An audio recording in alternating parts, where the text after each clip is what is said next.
Hey guys, Gary Fong here, and been going through my storage locker to look at some of the kind of memories from yore long ago, and came across this thing, this contraption here. Now, this is called a flip cage, and unfortunately I don't have a point and shoot camera because they don't make them anymore. So I can't demonstrate what a cool product it was at the time for point and shoot cameras. So what this was is you would basically put your flip cage. Okay, so what it would do is it was a cage that would flip up and protect your point and shoot camera. And back then, when this was invented, it was quite expensive to create to buy a point and shoot camera. So you would basically just kind of screw it in on the tripod thing, and then you would have this thing protect it. Then when you wanted to have a tripod, you would just simply pull it down like this and you'd have a really cool tripod. If you wanted to shoot vertical, then you could turn it that way and then you could use it as a vertical tripod. And what was also really cool is if you wanted to do macro, these panels here could then take light and create like a little softbox, if that makes any sense. It was quite interesting. So these panels here were just really handy. And then you could take the whole thing and then just, put it around your neck. Okay, so I made a prototype and I went around Europe with it, and people like in any of the tourism places would stop me and ask, wow, what is that thing? Because it was really cool. The way that it worked was I created these tension friction bars so that when I turned the knob really hard, it would like lock the legs into place. And anyway, so I mean, I couldn't believe the requests for people to say, where do I get one, where do I get one? Well, this is my prototype and I'm playing with it. And so what wound up happening was I made a presentation to my retail stores. We had like 4,200 retail outlets around the world, and I asked them what did they think of this for the point and shoot cameras, and it was amazing. So I got forecasts from all of the companies to say how many they wanted, and they gave us kind of original commitments of hundreds of thousands of units per month.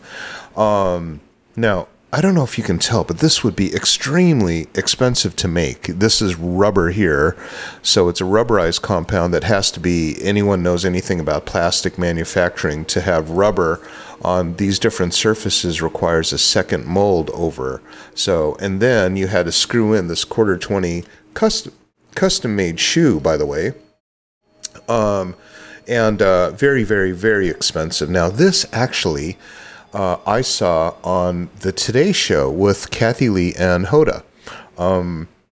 It was under the coolest inventions, and so quite surprised. So anyway, we, my plastics factory, because I own the plastics factory, decided to have these available for the upcoming Christmas.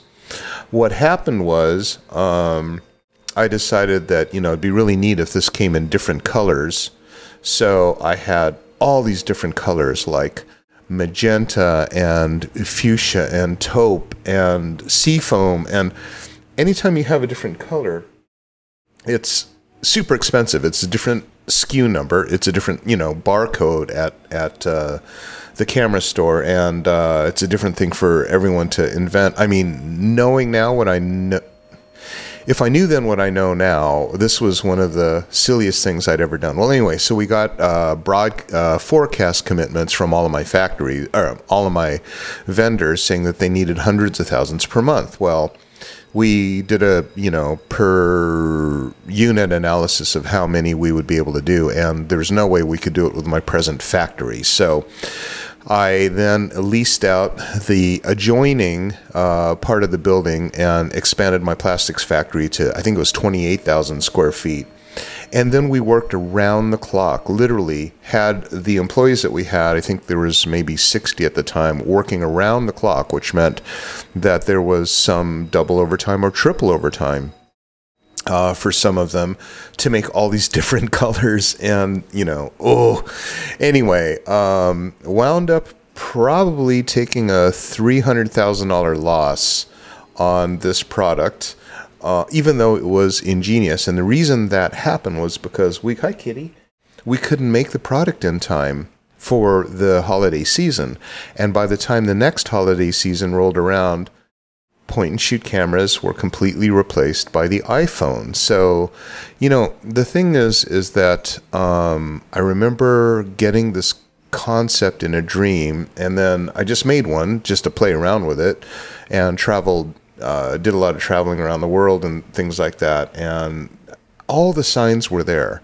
People were like, oh my God, I must have one. Can I get one? And everything like that. So I'm not going to regret that all that money went down the tubes. In fact, I believe we might have discarded a whole bunch of these, but if you want a really cool retro piece to do whatever for, I'm sure we're selling them cheap. I'll have to find out. And if I do, I'll put them in the comments on the YouTube channel. But it's called the flip cage. And then we wound up making a bigger flip cage for the, I forgot the name of the medium-sized, bigger point and shoot that Canon came out with. It was called the 70s. I really don't know, but it was a very, very popular camera, and that one also flopped. I would see them in camera stores, and you know, you'd see them at B&H, and you know, they were $29 or something like that. So probably cost us something like $12 to make. And when you're in the plastics production business, you need to have about a 10-to-1 margin, so that your cost to produce is about 10% of what the actual product is, because if you sell through distributors or wholesale, that's going to go 50% right off there. So now you're at 1 to 5 if most of your sales go out by wholesale. And then you have a 5-to-1 margin.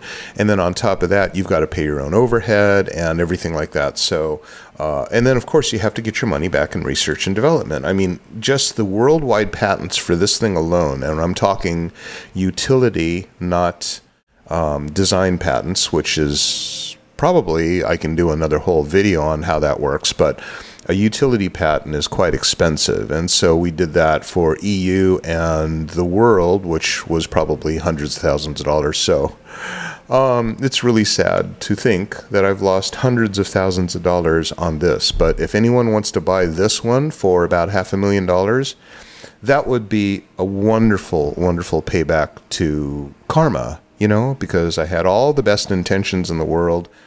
I did think everything through, but you know what? Sometimes things just don't work out. And when they don't work out, you just take it and you understand that you've had other things work out. So focus on those, but don't give up. Thanks for watching.